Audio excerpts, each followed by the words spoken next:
Rick Perry has been running for statewide office for 20 years. While each campaign has been different, patterns have emerged. News 8's Harvey Kronberg takes a look at what to expect in the months to come. Governor Rick Perry's enormous year-long come-from-behind victory over Kay Bailey Hutchison and Deborah Medina reflects a disciplined campaign team rooted firmly in Texas.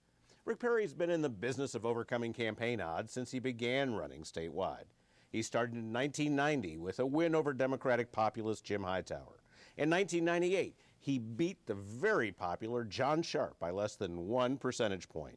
In his first contest for governor, he crushed Latino businessman Tony Sanchez despite being outspent 3-1.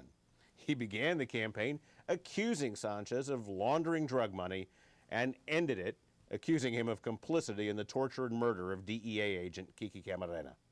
In 2006, it was Democrat Chris Bell, former comptroller Carol Strayhorn, and celebrity Kinky Friedman.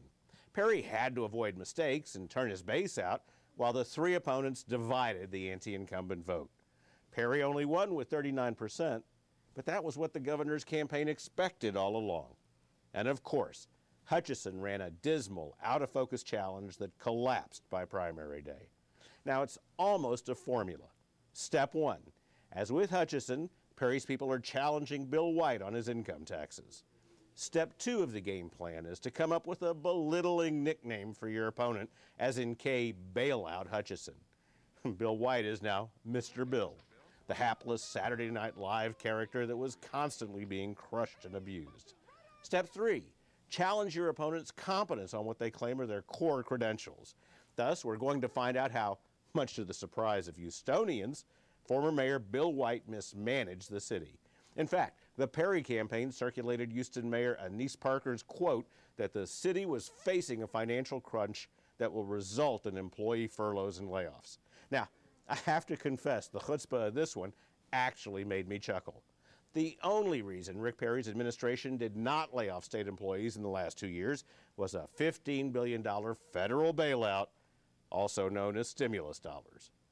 The next legislature is facing another potential $15 billion shortfall, but this time with no prospect of federal help.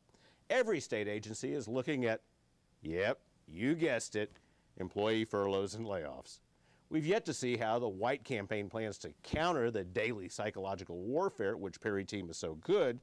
So far, he simply shrugged them off. But there's a long way to go and a lot of incoming heading their way. That's what's on the agenda. I'm Harvey Kronberg, and you can find me at quorumreport.com.